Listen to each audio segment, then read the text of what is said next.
out how many degrees are in a polygon besides just a formula? Tell me the formula first if you know it. It sounds like you do.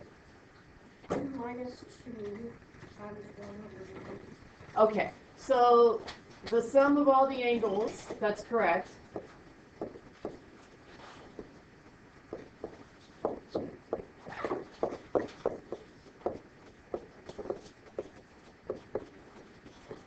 In any polygon, doesn't have to be regular.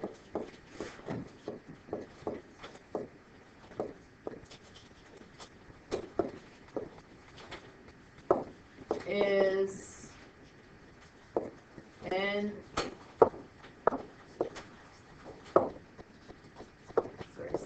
okay n minus 2 times 180.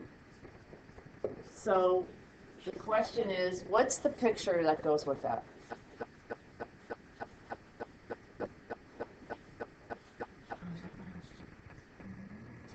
So like here's There's 2 triangles. this is a, go ahead, Zig. So I think you can like with this, well that's A pentagon, right? So how many, you said something about triangles. It's a certain amount of triangles in it. That's right. Which there are 3. There's 3 triangles. So look at what, if you look at the diagonals that are not overlapping, remember that from chapter 2? Woo! That was very crooked. Let's try that again. Okay. The diagonals in that pentagon or in this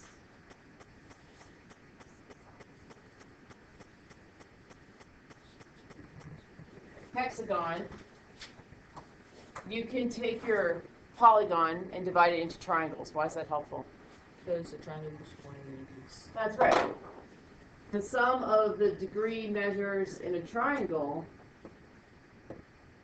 are 180 degrees per triangle. And what's the n minus 2 for? So the n represents the number of sides or vertices.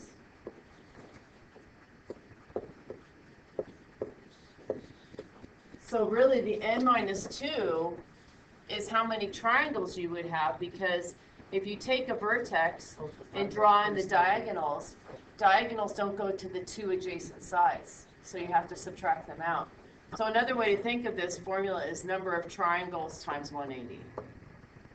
That's what n minus 2, that is the number of triangles in number of non-overlapping triangles in a polygon. And so every triangle has 180 degrees, so the total sum is just the formula that Max gave us, or you could just think of it as a picture, the number of triangles times 180 degrees per triangle. The figure doesn't have to be regular. So in a pentagon then,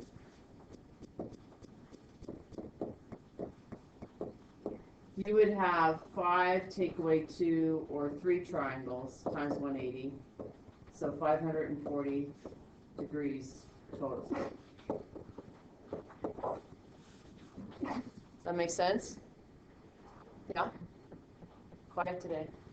So this is a hexagon, 1, 2, 3, 4, 5, 6 sides. Right, so there's 4 triangles. So 4 times 180, so 720 degrees. Okay? So that's half the section. So the other part is that you should be able to find the degree measure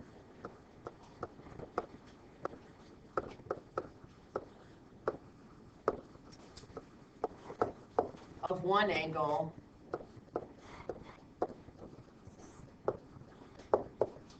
in any regular polygon.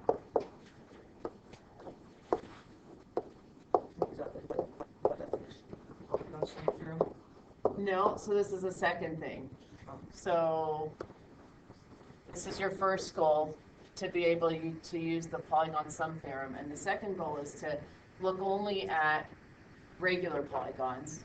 So the difference would be you know, your regular polygons, your pentagon, and, you know, say octagon, all the angles and all the sides have the same length and same degree measure. So you should be able to find any one angle because they're all the same. So all of these are equal because it's a regular polygon, and all of these are equal. So how are we going to use the first part of the lesson to do the second part? Yeah, what do you do? So if Jesse? it's a regular polygon, all the angles are 0. Right. So you would take the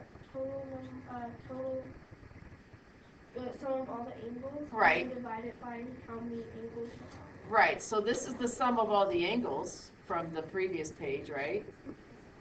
And you're going to divide it by how many angles there are. And that gives you one angle. So that is, in this case, 5 minus 2 times 180 divided into 5 equal parts. And we already know this is 3, so we already figured out the total sum was 540, and we're going to divide that into 3 parts. So what about that short division?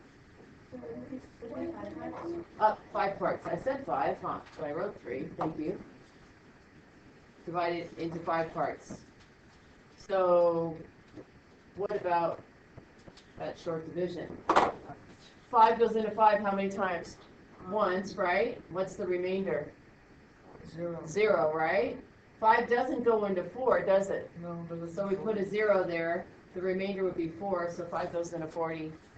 8. So each angle is 108 degrees.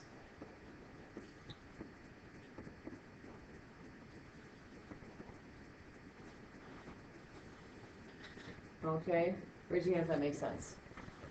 Okay, so just let's do this problem. Figure out one angle, and he's right, 135. How'd you do it? So 8 minus 2, that's 6. That's the number of triangles. 6 triangles times 180 is 1,080 divided by 8. Okay, so let's not work that hard. Practice working less hard. So, for example, 2 goes into both 8 and 6. That's the same as 3 times 180 over 4. Right? I will start taking the calculator away from you second semester, by the way, which I haven't done. So I want you to start thinking about how you can do some of this without a calculator. Not that you used one, but just in general. 2 goes into both of these, right? So 3 times 90 over 2. And 2 goes into 90, right? So it's really 3 times 45. And so that's where the 135 comes from. So also practice, even though we could go the other way. What was 6 times 180? 1,080. It's 1,080, right? Uh-huh. Because 3 times 360. So if we're going to do short division with that, that's your other option. Yeah, because 6 times 100 is 600. When you do this right here, you can do 600 plus 480. Do you know what I just did? I did 6 times 100 and 6 times 80, and I added them. So that's another way to do this without a calculator. And then the short division, 10 goes into... How did I do this? Yeah. I did 6 times 100 600, okay. plus 6 times 80. Does that make sense? That gave me 600 and 480, which is 1,080. Now, to do that short division, 8 goes into 10 one time, and there's a remainder of 2. How many times does 8 go into 28? 3 times. 3 times 8 is 24, so the remainder is 4. So how many times does 8 go into 40? 5 times. Both ways. So it goes into the add 2, right? So I said 8 goes into 10, 1 time, so I put the 1 down. The remainder of 2. And the remainder goes right there. Now that's a new number, 28. 8 goes into 28 3 times. 3 times 8 is 24. So the remainder, 28 take away 24 is 4. So now I'm going to look at 40. Way quicker than what I see you guys doing all over your paper. So what's the conjecture called? I like the short division better than all those other tries. So you said I like the short division myself too. This one doesn't have probably a name. It's